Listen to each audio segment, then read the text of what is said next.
Exodus chapter 4 verses 1 through 9. Moses answered, "What if they do not believe me or listen to me and say, 'The Lord did not appear to you'?" Then the Lord said to him, "What is that in your hand?" "A staff," he replied. The Lord said, throw it on the ground." Moses threw it on the ground and it became a snake, and he ran from it. Then Moses said to him, "Reach out your hand and take it by the tail." So Moses reached out and took hold of the snake, and it turned back into a staff in his hand. "This," said the Lord, "is so that they may believe that the Lord, the God of their fathers, is the God of Abraham, the God of Isaac, and the God of Jacob. This God has appeared to you." Then the Lord said, "Put your hand inside your cloak." So Moses put his hand into his cloak, and when he took it out, the skin was leprous. It had become white as snow. "But now put it back into your cloak," he said. So Moses put his hand back into his cloak. When he took it out, it was restored, like the rest of his flesh. Then the Lord said, "If they do not believe you or pay attention to the first sign, they may believe the second. But if they do not believe those two signs or listen to you, take some water from the Nile and pour it on the dry ground. The water you take from the river will become blood on the ground." The God of the burning bush appears to Moses. God wants Moses to go to Egypt to tell Pharaoh, "I will liberate Israel from slavery in Egypt." Now, Moses does not really want to do this. He gives his third excuse, Exodus 4 verse 1. Moses answered, "What if they do not believe me or listen to me or say, 'The Lord did not appear to you'?" You see, 40 years ago, Moses thought that he could save Israel as the prince of Egypt. However, he murdered an Egyptian guard. Both Israel and Pharaoh rejected him.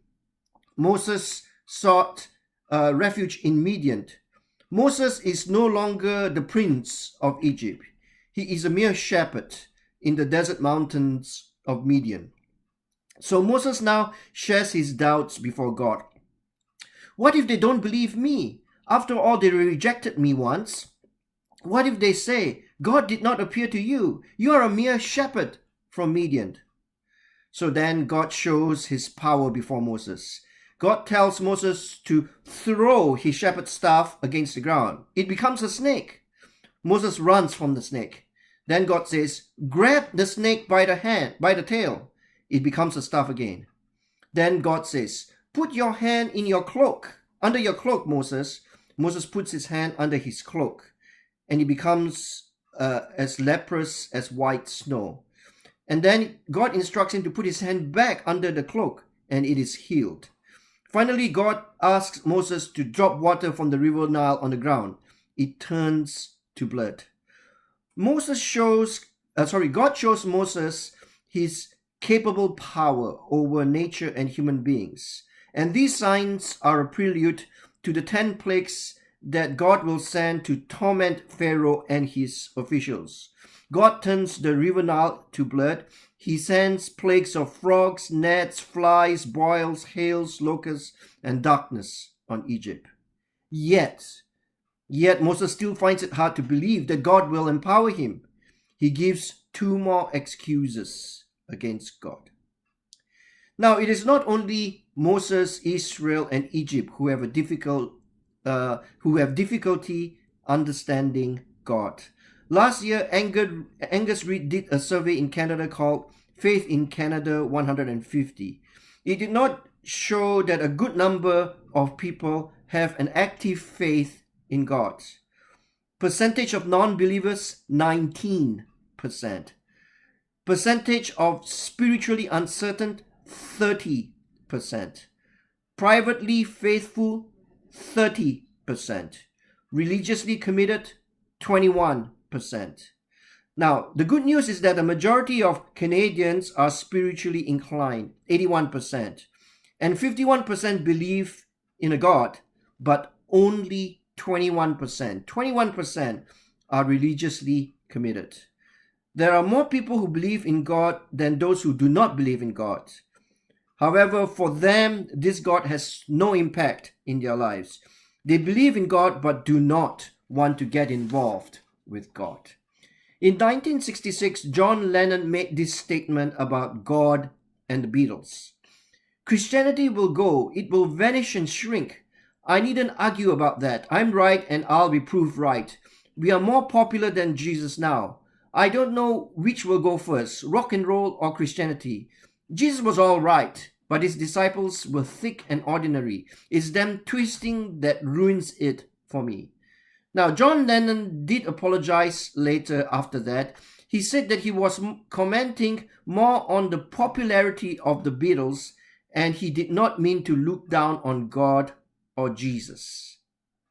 I love Beatles music and I also understand and accept John's explanation.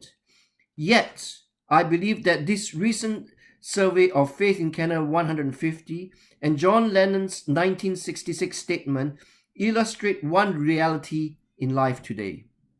It also explains Moses, Israel's, and Egypt's reluctance to accept God as Almighty. Since the first man and the first woman disobeyed God in the garden, our natural tendency is to put ourselves first and to think of God later. The first man and the first woman thought they could hide from God. We have a natural tendency to think of ourselves first and try to hide from God.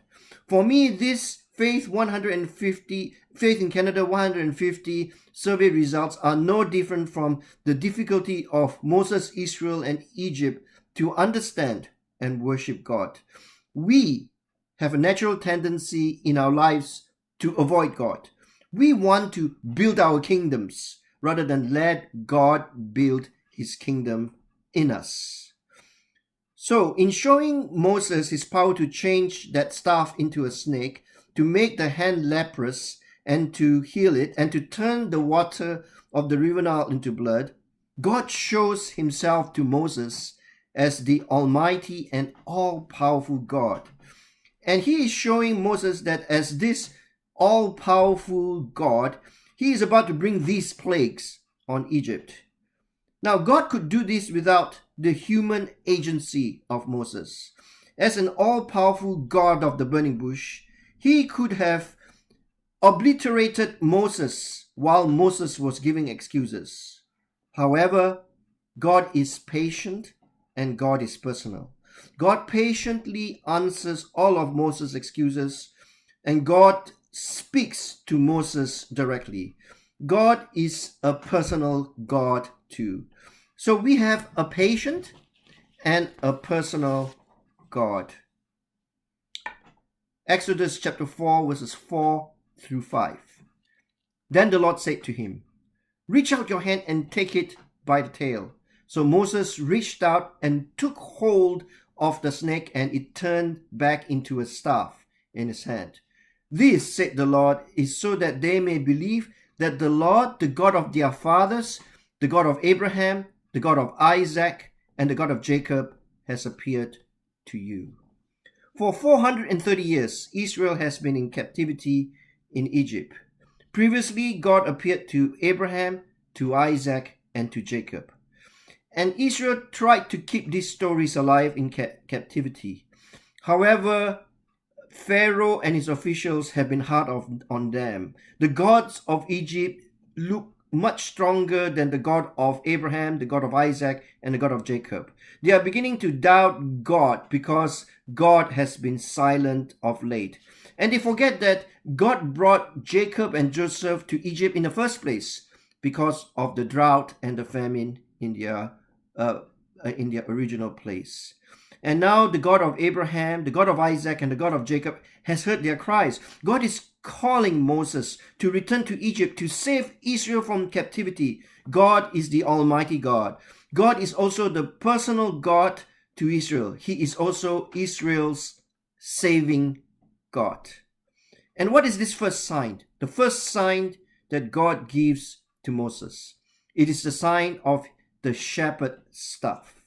God tells Moses to throw that shepherd staff on the ground, and he turns into a snake. And Moses tries to run away from the snake, but then God says, grabbed the snake by the tail. So Moses slowly grabs the snake by the tail, and it turns back into the shepherd's staff again. And this shepherd's staff is the sign of God's saving presence.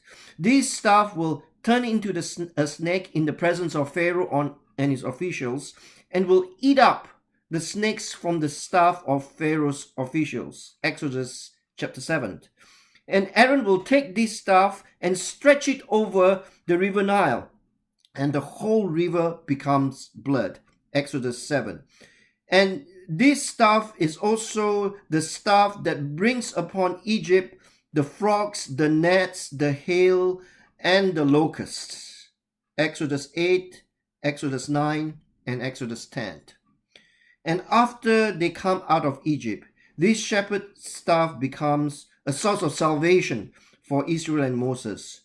Moses leaves his shepherd staff over the Red Sea. And what does the Red Sea do? The Red Sea parts with dry land in the center for Israel to walk through. Exodus 14. And with this shepherd staff, Moses strikes the rock at Horeb, and it gives them water in the desert. Later, with the help of Aaron and Hur holding up this shepherd staff in prayer, Joseph and Israel defeat the Amalekites. Exodus chapter 17.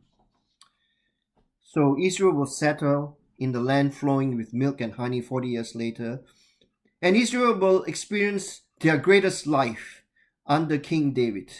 And there is one similarity between Moses and the life of Moses and the life of David.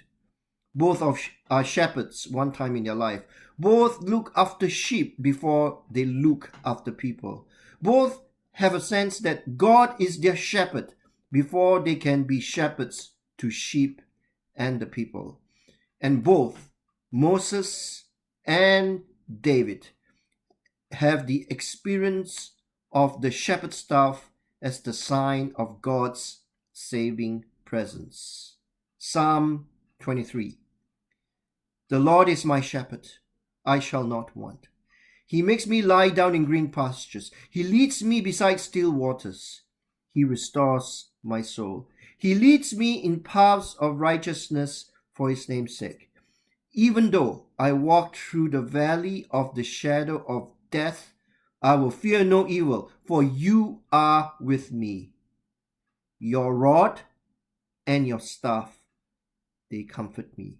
Your rod and your shepherd's staff, they comfort me. This is the testimony of David the shepherd, and also the testimony of Moses the shepherd.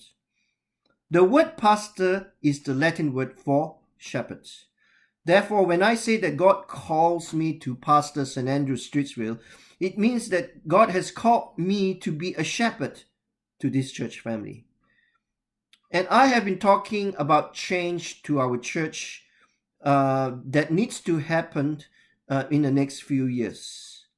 And as we go through the change in our church lives, it is important for me to remember that God the shepherd has called me to St. Andrew's Streetsville to be their shepherd. And that God is my shepherd first before I can be a shepherd to others. And God is your shepherd first before you can be a shepherd to others. One miracle happened when I went through the process of being called to St. Andrew's Streetsville. We had been living in our house in Mississauga for 8 years. Did we have to move so that I take up another pastoral position far from Mississauga? And Luke was scheduled to enter a nearby high school in September 2016. We did not want to move Luke from his stated course of high school and friends. And St. Andrew's Streetsville called me to preach for a call about 20 days after Luke started high school in Streetsville. And I started work in St. Andrew's Streetsville in November 2016. We did not have to move, and Luke could stay at this high school. And so, without a doubt, I believe that God the shepherd was shepherding me to be a shepherd at St. Andrew's, Streetsville. The shepherd staff of God was guiding us. The shepherd staff of God is guiding us. The shepherd staff of God will guide us.